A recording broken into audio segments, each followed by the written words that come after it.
Hey, it's Karina, and thank you so much for clicking on my video. It is almost January 1st. So today I have 7 tips for you to help you have more success with your New Year's resolutions. So I have a few example resolutions that might help you and a couple of tips that have helped me over the years to actually maintain those New Year's resolutions that I make at the beginning of the year. I would love to know if you have already set a New Year's resolution, or maybe if you want to comment below and let me know what your New Year's resolution was last year, and if you actually kept up that resolution or not.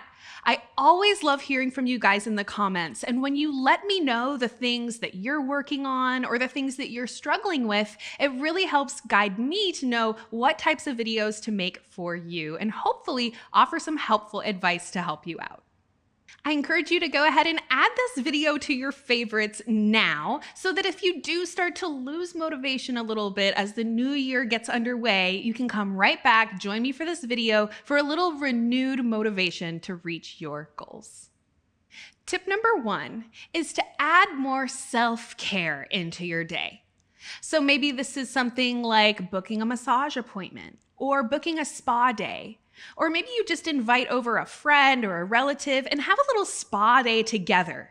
The bottom line here is that you set aside some time for yourself to do something that makes you feel really good, makes you laugh, makes you smile, and just helps you to relax.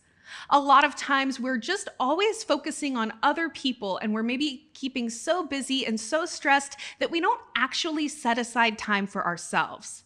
So talk about a New Year's resolution you might be more likely to keep. Implement more self-care and do a little bit of self-care every single day. Tip number 2.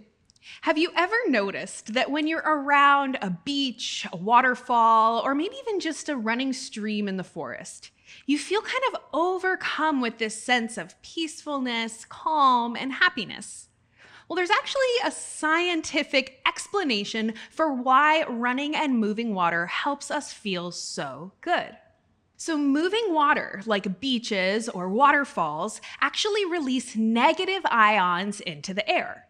It's also what happens when we have a Himalayan salt lamp. So you may notice I have these around in a lot of my videos. So basically what happens is these negative ions are released into the air and they neutralize a lot of the positive ions that are released from electrical devices like TVs, computers, electronics, and cell phones.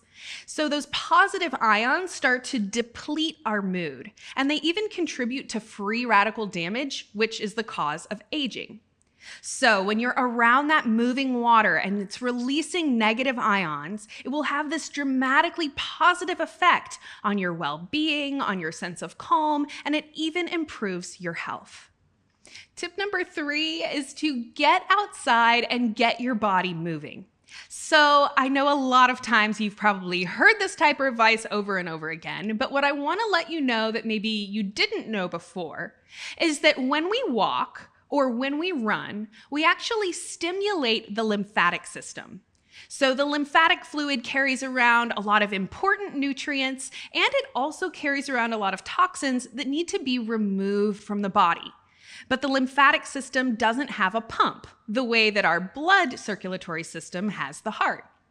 So we can stimulate the lymphatic system by simply walking or running. And you don't have to commit to a really long run or trying to go really fast. I encourage you to just focus on getting outside and moving your body. And if you do want to start to integrate little spurts of running or just walking at a faster pace, you're more than welcome to do that.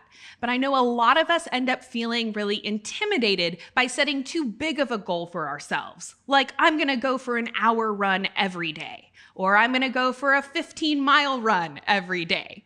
The bigger the goal that you set, the more likely you're going to be to just not put your tennis shoes on at all and stay sitting on the couch. So give yourself smaller goals and praise yourself for every little step that you take towards implementing more of this physical activity into your everyday life. My 4th tip: if you're going to make a food-related New Year's resolution, I have a couple of tips and guidelines that I encourage you to keep in mind. The first one is to make specific goals. So a lot of times we may have kind of a general goal, like I'm going to eat better in 2022. But then in the end of the day, it's not really something that's easy to keep track of or to evaluate whether or not we did that thing or not. So I encourage you to get really specific, like I'm going to add 1 serving of vegetables to my diet every week. Or if that seems like a lot, start with once per month.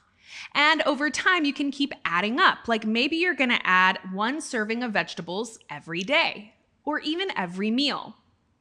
Another tip is to focus on adding things to your diet rather than on deprivation.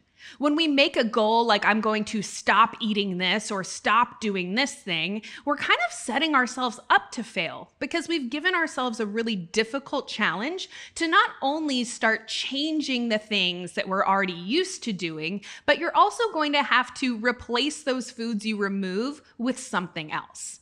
So focus on adding things into your diet and making really specific goals that at the end of the week, you can realistically gauge whether or not you did that thing. Like adding in a serving of veggies per week, or my New Year's resolution last year, which was to try a new vegetable every week. Now, I didn't do it consistently every week, but I did try a lot of new vegetables last year, and I felt like it was a really good resolution that has made me healthier now at the end of 2021. My 5th tip for you today is releasing self-judgment. And maybe that sounds like a weird thing to do as a New Year's resolution. Like I thought it was supposed to be going to the gym more or eating healthier.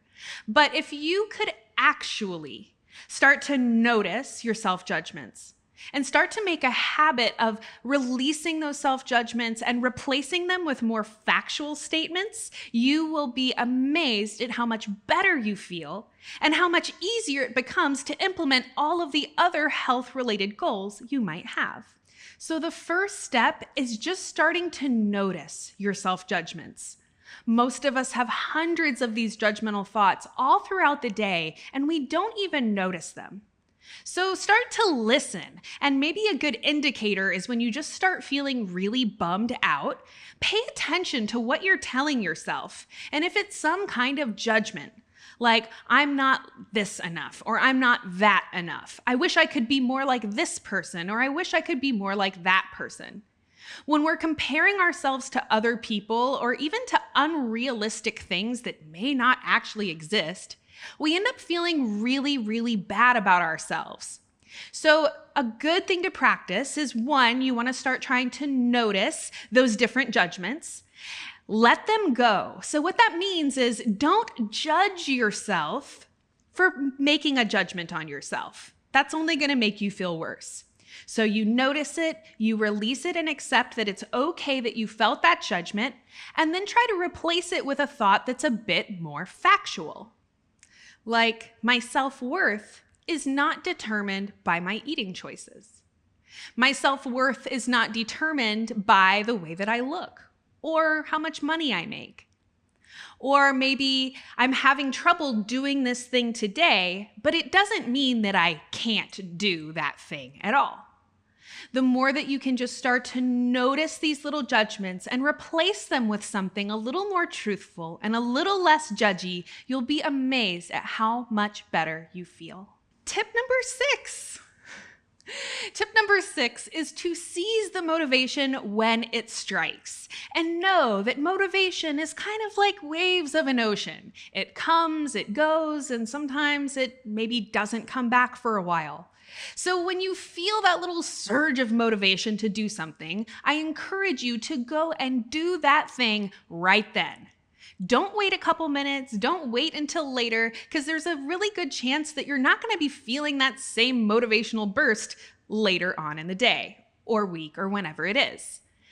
Another little kind of part 2 of this tip is that as you're going through the new year, and maybe you start to feel it's a little difficult to keep up with your resolutions, or you find yourself maybe skipping 1 day, skipping 2 days, to actually scale it back a little bit.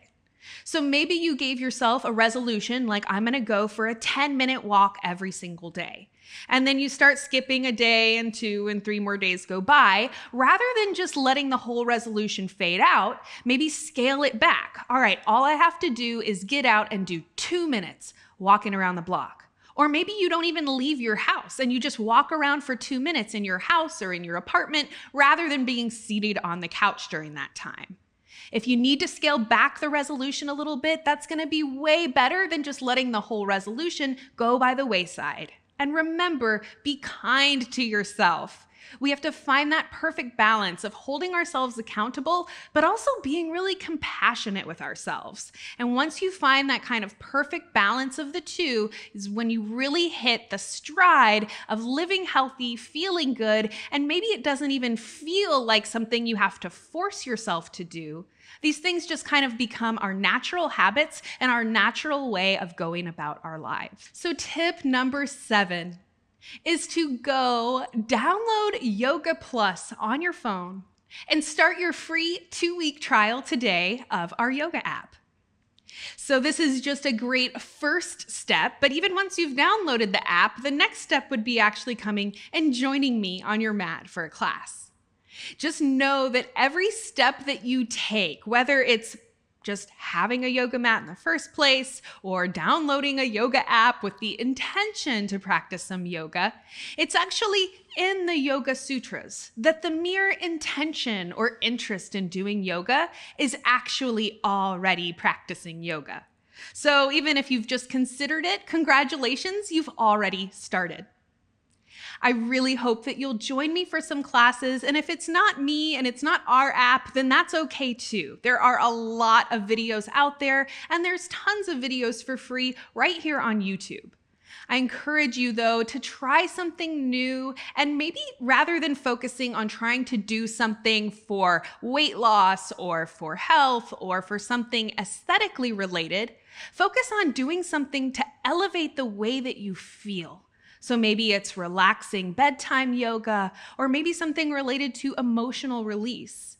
The bottom line is that when we have a lot of aesthetic goals, that can sometimes prevent us from actually having the motivation to go and do those things. But when you realize that doing a little bit of yoga or movement or whatever it is you decide to do is actually going to help you in a lot of other ways, boosting your mood, your energy levels, your overall physical health, that's going to be a lot bigger motivation than if your motivation is solely aesthetic. Thank you so much for joining me for this video. I really hope some of these tips are helpful for you. And remember that the goal of this video isn't for you to do all of the things I talked about, but maybe just pick out 1 or 2 of the things I mentioned, or use these tips to create your own New Year's resolution that you feel really passionate about. I can't wait to see you in my very next video, and I wish you a beautiful, beautiful new year. Thank you so much, and I will see you next time.